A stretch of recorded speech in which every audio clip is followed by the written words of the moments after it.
नमस्ते बच्चों, मैं सरोज गोस्वामी, सनातन धर्म राजकीय महाविद्यालय ब्यावर।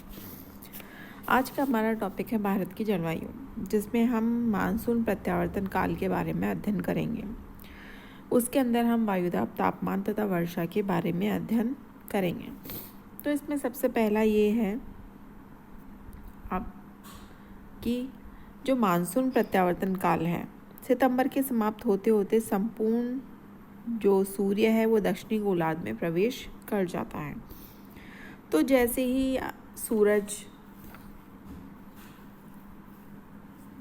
सूरज दक्षिणी गोलार्ध में प्रवेश करता है, वैसे ही तापमान कम होना प्रारंभ हो जाते हैं, क्योंकि जब सूरज दक्षिणी गोलार्ध में प्रवेश करता है तब जो किरणें हैं वो दक्षिणी गोलार्ध में सीधी पड़ती हैं तथा उत्तरी गोलार्ध में तिरछी पड़ती हैं।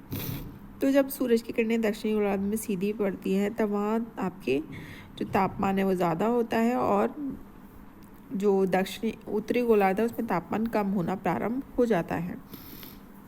तो अक्टूबर में यह निम्न वायुदाब क्षेत्र बंगाल की खाड़ी की तरफ खिसकने लगता है। अतः जो मानसून है वो वापस लौटने लगता है। मानसून उतनी तेज़ी से नहीं लौटते जितने तेज़ी से वह आते हैं। वर्षा की गति धीमी पड़ती जाती है। सितंबर के अंत तक आप देखो तो सितंबर के अंत तक उत्तरी मैदान में यहाँ पर आपके इन संपूर्ण क्षेत्रों में बारिश बंद हो जाती है। इन भागों में चक्रवाती परिस्थितियों के स्थान पर प्रति चक्रवाती परिस्थितियाँ कायम होने लगती हैं, जिससे तापमान बढ़ने लगता है। सबसे पहले अरब सागर की शाखा पंजाब तथा राजस्थान के भागों से बंगाल की खाड़ी की शाखा गंगा के उत्तरी डेल्टा से लौटना प्रारंभ कर देती है। जो जो समय बीतता जाता है, निम्न वायुदाब का क्षेत्र क्षीण जो यहाँ पर और यहाँ विकसित हुआ था वो क्षीण होना प्रारंभ हो जाता है।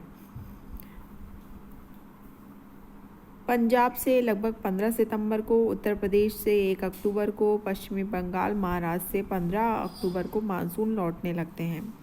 आंध्र प्रदेश वाले क्षेत्र से यहाँ से 1 नवंबर, तमिलनाडु से 15 नवंबर और केरल से 1 दिसंबर तक जो मानसून है वो लौट जाता है। इसी समय पवन की जो दिशा है वो दक्षिण पश्चिम से बदलकर उत्तरी पूर्वी होने लगती है।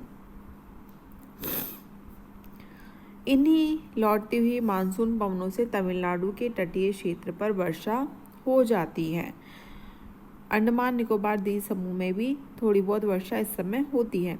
इस समय हेमंत ऋतु का जो मौसम होता है, इस प्रकार लौटता हुआ मानसून दिसंबर के प्रारंभ तक दक्षिणी पूर्वी भारत में अनेक प्रभाव डालता है, क्योंकि तमिलनाडु में शीतकाल के प्रारंभ में जो वर्षा होती है वह इन्हीं कारण से होती है। इसके बाद दिसंबर में निम्न वायुदाब क्षेत्र दक्षिणी गोलार्ध में सूर्य के साथ चला जाता है और उत्तरी गोलार्ध और पश्चिमी पंजाब, हरियाणा और बंगाल के भागों में चक्रवात आने प्रारंभ हो जाते हैं।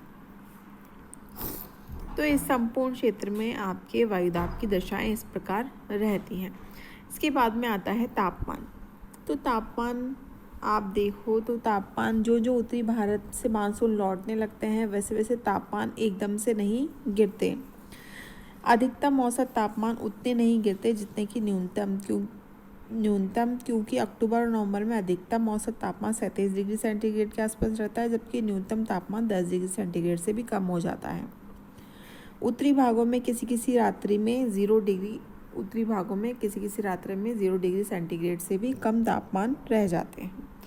इस संपूर्ण क्षेत्र में मानसून प्रत्यावर्तन काल में अगर वर्षा देखी जाए तो वर्षा का जो औसत है उसमें हम देखें तो अक्टूबर के प्रारंभ में वर्षा पश्चिमी उत्तर प्रदेश, पंजाब, हरियाणा, जम्मू कश्मीर के भागों में जो वर्षा है वो इन क्षेत्रों के अंतर्गत प्राय समाप्त हो जाती है। इस समय उत्तरी पूर्वी भारत में वर्षा होती है, जहां पर 10 अक्टूबर के बाद में वर्षा ऋतु समाप्त हो जाती है।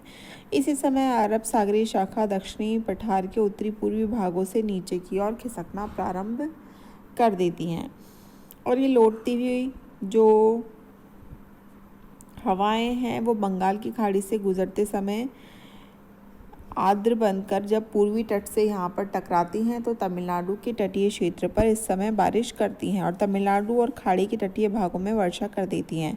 इस समय यहाँ के आंतरिक भागों की ओर बढ़ने पर वर्षा कम हो जाती है। दक्षिणी भारत में तमिलनाडु के आसपास 60 से 75 सेंटीमीटर तक वर्षा होती है, परंतु आंतरिक भागों में कम होती है। यदि हम बंगलौर से डिब्रूगढ़ तक एक सीधी रेखा खींच दें तो उसके पश्चिम में इस समय यहाँ पर आपके पश्चिम में जो वर्षा है वो 5 सेंटीमीटर से भी कम होती है। इस काल की वर्षा का अधिकांश 12 डिग्री उत्तरी अक्षांश के दक्षिण में उत्पन्न हुए चक्रवातों से आता है, जबकि सूर्य की गति दक्षिण की ओर बढ़ी हुई होती है। चक्रवात जब सागर से किसी बड़े भूभाग की ओर बढ़ते हैं तो तेजी से समाप्त हो जाते हैं या बहुत क्षीण हो जाते हैं। तो इस प्रकार से आपके संपूर्ण क्षेत्र के अंदर लौटते हुए जो प्रत्यावर्तन का मानसून प्रत्यावर्तन काल है, इसमें आपके जो बारिश है वो केवल तमिलनाडु और पूर्वी तटों पर आपके देखने को मिलती है। तो इस प्रकार मानसून प्रत्यावर्तन काल में वायुदाब, तापमान और वर्षा की स्थितियाँ इस प्रकार रहती हैं। धन्यवाद।